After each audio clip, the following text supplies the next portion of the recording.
আসসালামু আলাইকুম। আমরা যারা সিভিল কনস্ট্রাকশনের সাথে আছি, আমরা যারা কনস্ট্রাকশনে কাজ করি, তো কাজের ক্ষেত্রে যেটা হয় যে আসলে স্ল্যাব, বিম, কলাম এগুলা কাস্টিংয়ের জন্য আমাদের একটা রিইনফোর্সমেন্ট থেকে কংক্রিটের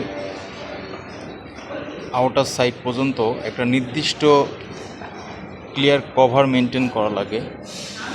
সেটা স্ল্যাবে হোক, সেটা বিমে হোক, সেটা কলামে হোক, শেয়ার ওয়াল হোক, এবং যে কোনো জায়গায় এটা বিলো গ্রাউন্ড লেভেলে একটা বিএনবিসির স্ট্যান্ডার্ড কোড অনুযায়ী একটা সাইজ থাকে, এবং স্ল্যাব, কলাম এবং বিমে এখানে একটা ধরনের সাইজ থাকে।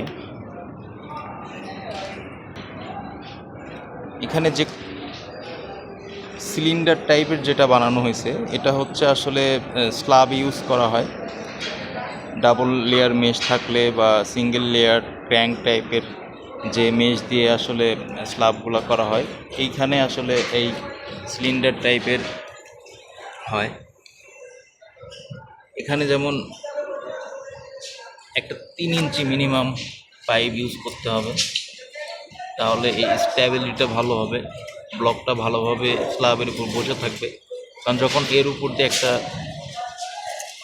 রড এইভাবে বাঁধা হবে, তখন যেন এই ব্লকটা সেটাকে ক্যারি করতে পারে, ভালোভাবে ধরতে পারে, এবং এটা স্ল্যাবের থিকনেস থেকে ক্লিয়ার কভার দুই সাইডেরটা বাদ দিয়ে আমাদেরকে আসলে হিসাব করতে হবে যে কতটুকু লাগবে, সেই অনুযায়ী ব্লকগুলো বানাতে হবে।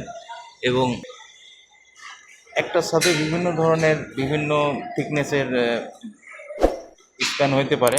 একই স্প্যানে হয়তো 5 ইঞ্চি হতে পারে, আর একটা জায়গায় 5.5 ইঞ্চি, আর একটা জায়গায় 6 ইঞ্চি। সেই ক্ষেত্রে কিন্তু ব্লকের সাইজগুলো কিন্তু কম বেশি হতে পারে। যেমন আমার এখানে এই ব্লকটার সাইজ আছে হচ্ছে 4.5 ইঞ্চি, আবার এটার সাইজ হয়ে গেছে 4 ইঞ্চি। আমার এই ব্লকটা যে স্ল্যাবে যাবে সেটা হচ্ছে 6.5 ইঞ্চি স্ল্যাবে, এবং এটা হচ্ছে 6 ইঞ্চি স্ল্যাবে। তো এই জিনিসগুলো আসলে ভালোভাবে মেজারমেন্ট করে বানানো দরকার। আর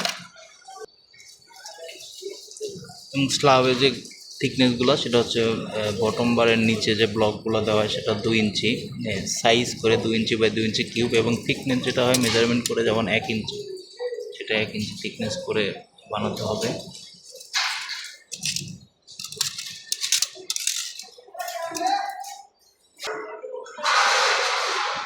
ব্লকগুলো অবশ্যই মিনিমাম 2 সপ্তাহ আগে বানাতে হয়, বানায় ভালোভাবে পানি দিয়ে ডেইলি নিয়মিত কিউরিং। সব থেকে ভালো হয় পানিতে চুবাইয়ে কিউরিং করা, পানিতে চুবিয়ে কিউরিং করতে পারলে সব থেকে ভালো। তারপরেও এভাবে ওয়েদার যদি খুব বেশি সানি না থাকে, রোদের না থাকে, তাহলে এভাবে আসলে ছিটিয়ে পানি ছাদের তলায় থাকলে হয়তো সেভাবে রোদ লাগে না। এখানে ড্রামে পানি রেখে দিয়ে ছিটিয়ে ছিটিয়ে এটাকে ভালো মতো কিউরিং করতে হয়। কারণ আমরা যখন স্ল্যাব কাস্টিং করি সেখানে কংক্রিট থাকে, কিন্তু এটা শুধু কিন্তু সান দিয়ে মর্টার দিয়ে তৈরি। তো এটার স্ট্রেংথ আর কংক্রিটের স্ট্রেংথ কিন্তু আরসিসির স্ট্রেংথ কিন্তু এক হয় না। সেই জন্য এটাকে পর্যাপ্ত পরিমাণে কিউরিং এবং 1:1 রেশিওতে ব্লকগুলো বানালে সব থেকে বেটার হয়। সেখানে যে স্ট্রেংথের বিষয়টা, এটা মোটামুটি আসলে কংক্রিটের সাথে আসলে ইকুইভ্যালেন্ট হয়ে যায়। আর এখানে হচ্ছে স্ল্যাবের এবং সিলিন্ডার দুইটা ব্লক, আর এগুলো হচ্ছে বিমের যে ব্লকগুলো হয়, বিমের সাইজগুলো মূলত 1.5 ইঞ্চি, 1.5 ইঞ্চি হয়ে থাকে।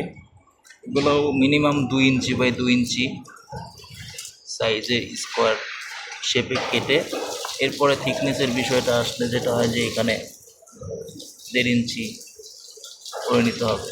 এখানে হাতে ব্লক তৈরি করতে গেলে অনেক সময় আসলে থিকনেস কম বেশি হয়ে যায়, যেমন এইগুলা, এবং এখানে আরও কিছু ব্লক আছে, যেমন এই ব্লকগুলা।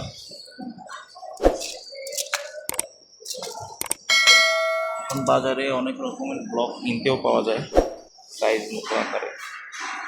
এই জিনিসটা নিয়েও আসলে অনেক ইউজ করতে পারে।